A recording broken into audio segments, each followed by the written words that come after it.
साहब, serum institute of India जो पुणे में इसका हेडक्वार्टर है, उसके मालिक आधार पुणे वाला, इन्होंने भारत छोड़ के लंदन शिफ्ट हो गए कुछ दिन के लिए। रीजन इन्होंने बताया कि कुछ मुख्यमंत्रियों, कुछ बड़े बड़े उद्योगपतियों, अधिकारी तथा बड़े रसूख वाले लोग इनको फ़ोन करके धमकी देते थे, और जिस वजह से ये बहुत ज़्यादा फ्रस्ट्रेशन में थे और ये लंदन शिफ्ट हो गए। और इन्हें पत्रकारों ने पूछा कि आप इस बढ़ते कोरोना को ले किसे जिम्मेदार मानते हैं, क्या आप चुनावी रैली या कुंभ के मेला को जिम्मेदार मानते हैं? तो इन्होंने कहा कि अगर हम इसका जवाब देंगे तो हमारी जान भी जा सकती है। ये देश के लिए बहुत गलत बात है।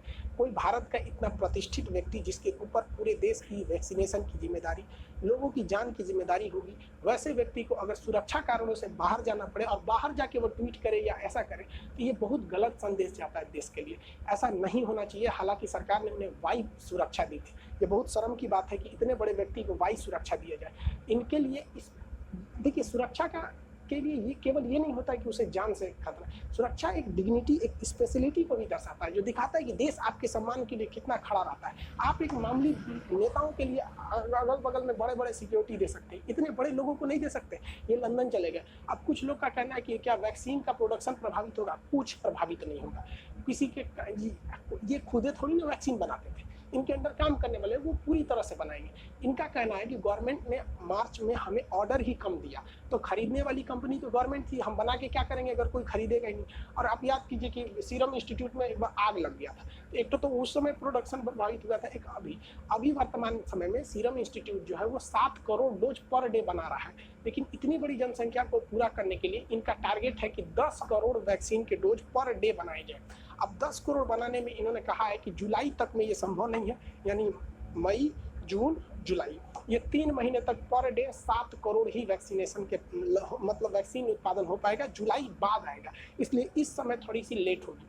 हालांकि इन्होंने कहा कि इसका जो बाहर में भी एक प्लांट लगाएंगे सीरम इंस्टीट्यूट का, जिससे कि मतलब वैक्सीन और भी डोज बनाए जा सके। हालांकि भारत सरकार इनके संपर्क में है, बहुत जल्दी ये भारत में आने वाले हैं। और इंग्लैंड में ये प्लांट नहीं लगाएंगे। भैया आपको लगाना भी है तो फ्रांस में लगाइए ना, इंग्लैंड में लगा के क्या फायदा है? क्योंकि इंग्लैंड में लगाएंगे तो इंग्लैंड तो यूरोपीय यूनियन के बाहर है, यूरोपीय यूनियन के 2 देश बाहर है, उसको यूरोपीय यूनियन के अंदर बेचने के लिए फिर नए टैक्सेशन कानून लाना पड़ता है। और अगर वही फ्रांस में लगा देते हैं तो पूरा यूरोपीय यूनियन फ्रांस भी उसी का हिस्सा है। हालांकि ये भारत में ही लगाएंगे, देखिए आगे क्या होता है। हालांकि भारत सरकार इन्हें आश्वासन दी है सुरक्षा के लिए। हमारे देश में 12वीं फेल लोगों के लिए इतनी सुरक्षा दी जाती है, आप सोच सकते हैं। कमांडो गिनिए, यहाँ पे सिक्योरिटी आप कुछ गिन नहीं सकते कितने गनर लोग आगे पीछे लगे रहते हैं। तो सोचिए, सीरम इंस्टीट्यूट के जो आधार पुणे वाला है, उनसे गलती हो गया। उन्हें हमारी दीदी से सीखना चाहिए, हमारी बहन से सीखना चाहिए कि अगर आप 12वीं फेल रहते ना तो आपको ज़्यादा सुरक्षा दिया जाता है। क्योंकि यहाँ बताइए, ऐसे ऐसे लोग को इतना सुरक्षा दिया जा रहा है जबकि जिनके जान पर कोई खतरा नहीं।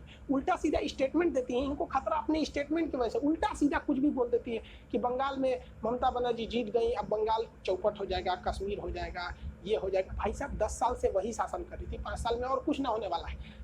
इलेक्शन वगैरह को गोली मारना चाहिए। हाँ, ये बात अलग है कि ममता बनर्जी अगर हार जाती तो बंगाल अमेरिका हो जाता, नासा का हेड ऑफिस बंगाल में आ जाता, यूएनओ का ऑफिस बंगाल में चला आता, भारत को सुरक्षा परिषद में अस्थायी सदस्य मिल जाता, इसरो का लॉन्चिंग से स्टेशन कलकत्ता में स्थापित हो जाता, शायद भारत की राजधानी वापस कलकत्ता शिफ्ट कर दी जाती। अगर ममता बनर्जी हारती तो बंगाल वालों तुम लोगों ने हरवा दिया, हम मेरी दीदी की बात माने रहते तो आज बंगाल अमेरिका हो जाता, पूरी अमेरिका, सिंगापुर सब पीछे हो जाते बंगाल से।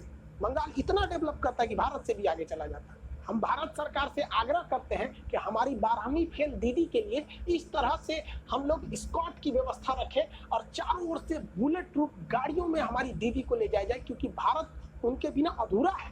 वो बहुत जरूरी वैज्ञानिक है कोई वैज्ञानिक में इतना पावर जो 12वीं फेल होने के बावजूद इतना सम्मान ले सके।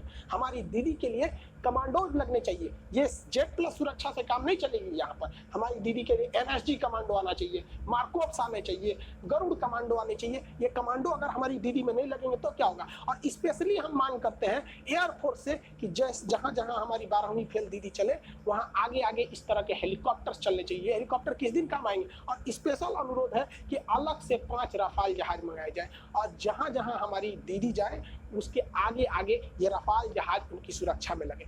इसरो को कुछ नहीं कर रहा। इसरो को तुरंत एक सैटेलाइट लॉन्च करना चाहिए और उस सैटेलाइट से स्पेशल सैटेलाइट होना चाहिए उनके लिए, ताकि उनकी निगरानी हो सके। इतने सम्मानित व्यक्ति जिन्हें इतने नेशनल अवार्ड मिले गए हैं, उनको केवल जेट प्लस सुरक्षा दी जाएगी? बताइए, ये जरूरी है?